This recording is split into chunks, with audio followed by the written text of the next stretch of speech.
Hi friends, मैं जिगर शाह आपका स्वागत करता हूं मेरी यूट्यूब चैनल शेयर बाज़ार विज़न पे। दोस्तों, एक बार फिर से मिल रहे हैं, नेक्स्ट वीक की स्ट्रैटेजी को लेकर आए हैं और निफ्टी के लेवल्स को लेकर आए हैं। निफ्टी बाजार पूरे वीक में कैसा रहेगा अनुमान लगाने की कोशिश कर रहे हैं, जिससे कैश ट्रेडिंग वाले को सपोर्ट मिले और निफ्टी ट्रेडर्स के लिए तो वो एंट्री और एग्जिट के एक लेवल्स देते हैं, जिससे उनका छोटा एसएल रहे और प्रॉफिट बहुत बढ़िया रहे। ये हमारा प्रयत्न है। तो सो फ्रेंड्स, निफ्टी के लेवल्स के लिए रेडी हो जाओ और मार्केट के व्यू के लिए रेडी हो जाओ।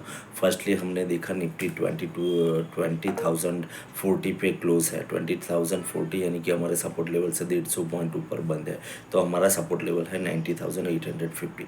तो जो हमारे फ्रेंड्स निफ्टी में तेज़ी करना चाहते हैं, उनके लिए 20,000 से 20,040 के बीच में निफ्टी को बाय करना चाहिए।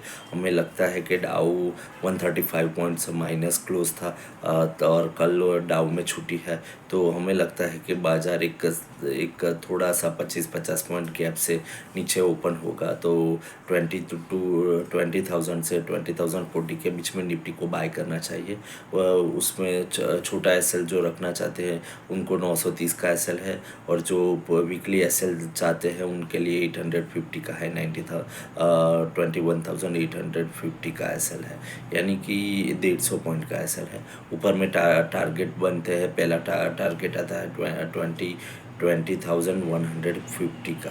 दूसरा टारगेट आता है 20,185 का, और तीसरा टारगेट आता है 20,240 का, यानी कि 250 पॉइंट की तेज़ी हो पॉसिबल है। नेक्स्ट वीक में हमें लगता है कि मूवमेंट मैक्सिमम 250 पॉइंट की होगी, उससे ज़्यादा मूवमेंट होगी नहीं। नीचे में हमने 150 पॉइंट का जो एसएल दिया है वो एसएल को फॉलो करना चाहिए। तो बाजार एक रेंज बाउंड रहेगा। हाँ, जो लोग मंदी करना चाहते हैं उनके लिए करंट लेवल पे भी एक मंदी का चांस है, और हमें भी लगता है कि आप इतनी तेज़ी में मंदी का प्रयत्न करोगे तो बहुत बढ़िया पैसे मिलेंगे। तो मंदी वालों के लिए एग्रेसिवली मंदी है। 20,040 के आसपास मंदी करो। 2130 का जो हमारा पहला टारगेट है वहाँ पे एसएल बनता है। 20,130 का एसएल लगा के आप मंदी कर सकते हो। पर नीचे में 850 का हमारा सपोर्ट लेवल है, वहाँ तक निफ्टी जा सकती है।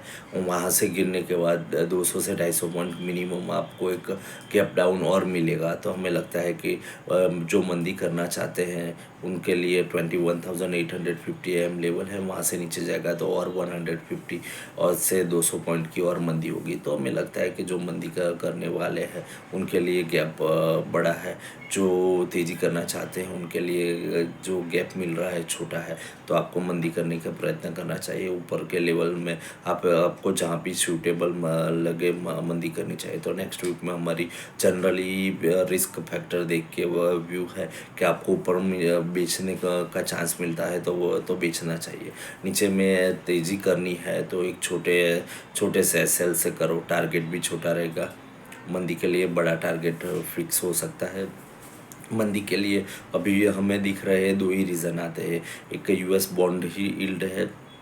यूएस बॉन्ड यील्ड जो बढ़ती है तो बाज़ार में मंदी होगी। सेकंड 82 के आसपास, 82-83 के आउटर सराउंडिंग क्रूड का रेट है, उसमें कुछ और तेज़ी पकड़ती है तो आपको मंदी ज़्यादा देखने को मिलेगी। कुछ ना कुछ नेक्स्ट वीक में हमें लगता है कि ब्रेकआउट आएगा। ऊपर में आपकी निफ्टी 200 क्रॉस कर देती है तो यहाँ पे 350 तक जा सकती है, या नीचे में क्रैश आउट आएगा तो 850 को ब्रेक करके सीधा 650 के 700 के बीच में जो स्ट्रॉन्ग सपोर्ट लेवल है वहाँ पे निफ्टी आ सकती है।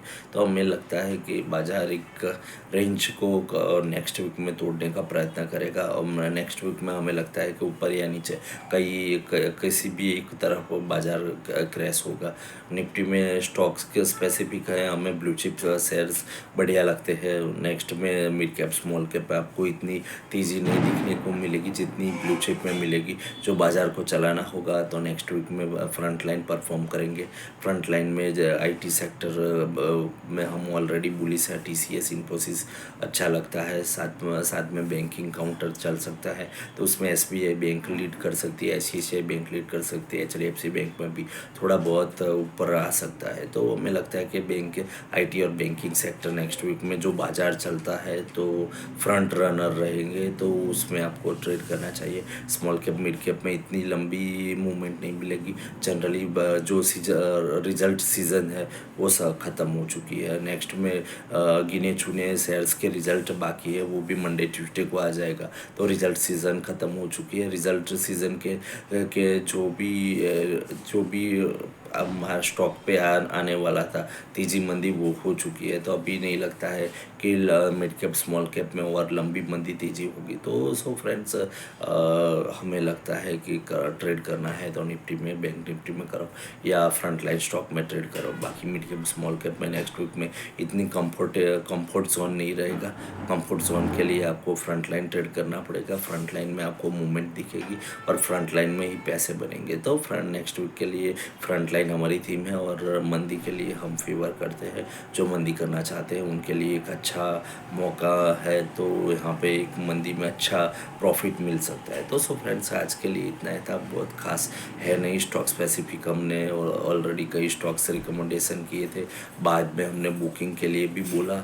अभी भी जिसने प्रॉफिट बुकिंग नहीं किया उनके लिए एडवाइस है, अच्छा पैसा बस अभी स्टॉक्स में हमने रिकमेंडेशन किया हुआ है 8-10 स्टॉक है, सभी में बहुत बढ़िया पैसा मिल रहा है।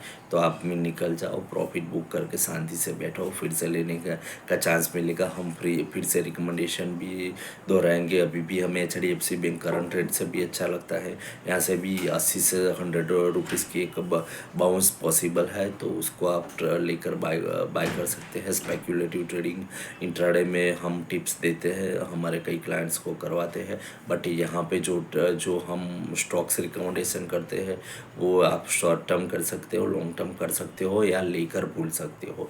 तो सो फ्रेंड्स, यहाँ पे अपना व्यू वही रहेगा। बाकी जो इंट्राडे ट्रेडर्स है उनके लिए हम एसएल से ट्रेड भी करवाते हैं, तो वो तो ठीक है। ये अलग अलग टिप्स होती है कि जो आप भूल गए तो भी अच्छा है, भूलेंगे तो और ज़्यादा अच्छा पैसे बनेंगे, और शॉर्ट टर्म बनाना चाहते हैं तो वो भी बनेंगे। तो सो फ्रेंड्स, ये व्यू की बात है। मिलते हैं नेक्स्ट वीक में, देखते हैं बाज़ार कैसा रहेगा। कुछ अपडेशन होगी तो फिर से एक वीडियो के साथ आएंगे, आपको बाज़ार के लिए अपडेशन देंगे। तो सो फ्रेंड्स, दैट्स बाय।